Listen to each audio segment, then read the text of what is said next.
يا مي حاج احمد كل سنه كان بيعزمنا في رمضان. ايوه. السنه دي مش هتعزمنا لا. النهارده 12 رمضان. لا ده احنا هنروح فاتي وهنعزم نفسك. ايوه. هو قاعد هناك اهو.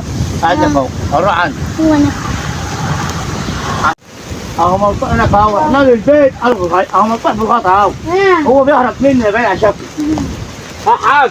امال ايه؟ اهلا. ازيك يا حاج؟ عامله ايه؟ ازيك يا حبيبي عامله ايه؟ ابنك ده ولا ايه؟ ايوه انا جبت ابني معزومين عندك النهارده. ما نعرفش اللي جابهم دلوقتي. انت بتقول ايه يا حاج؟ مش حاج. لا ما بقولش حاجه يا معلم. احنا جايين نفطر عندك النهارده وجبت ابني وجاي وجاي انا وابني والمره جايه بدعاله جاي. يعني المره جايه التانيين وجايين. ايه هنفطر عندك النهارده ايدك ما عايزين تعزمني.